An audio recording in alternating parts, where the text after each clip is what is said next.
Today we are going to share with you two elements. The first is our rapid assessment model, which is the result of a collaboration between the Kent staff, the Michael J. Woods Institute, Zymedica, a local firm that provides human factors design support and assistance to us, and the Brigham and Women's Physician Organization. The emergency component of that group has been providing us tremendous support as it relates to the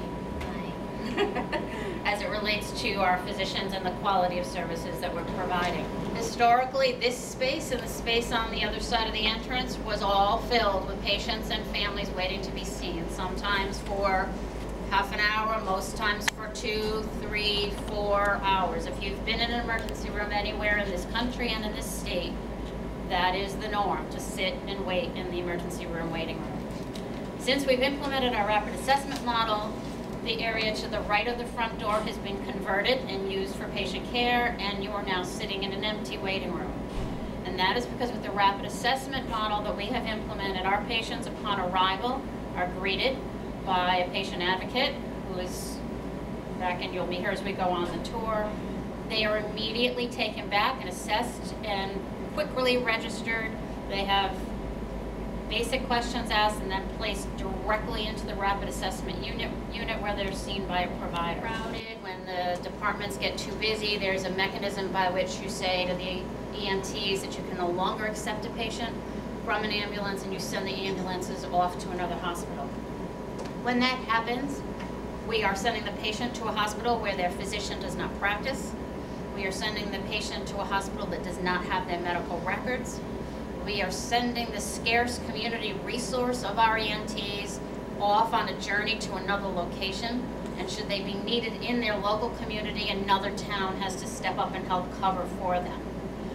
It is not the right way to provide care, and it is our responsibility of healthcare providers to be here when our patients and our community needs us. So we have made that decision, and we are and will be the first in the state to voluntarily abandon the practice of diversion. And it is amazing. It truly, absolutely worked. Previously, whenever I go out to get a patient in the triage area, my first greeting to them would be an apology for their wait. Anywhere from 30 minutes to 4 hours, sometimes 6 hours. And it seemed like we could never get them to be happy about their stay after that. No matter how much quality of care they got, they just remembered that from the beginning. And now it's truly so amazing for me. I can go out, I'll greet the patient, I'll say, come right in, we can see you. And the look of surprise on their face is really great. And then when they're leaving and they're so thankful, it just really brings a lot of joy. This new rapid assessment model of care has brought back the passion and joy in my nursing career again, and I just feel so blessed to feel that way at this stage of my career. We bring the patient in the back, and they're seen in one of these 6 bays.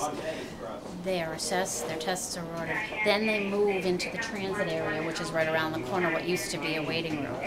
So that historically they would sit in a waiting room, wait for hours to get into the bed, have their tests ordered, and then wait in the bed for the results to come in. Now, they're in immediately, the tests are processed and ordered, so their waiting time is productive time. It's waiting for the results. Using Brigham and Women's resources to help us set up infrastructure, to monitor the quality, to review the outcomes, to ensure that being fast isn't enough. You must be fast and you must be high quality, and we are both.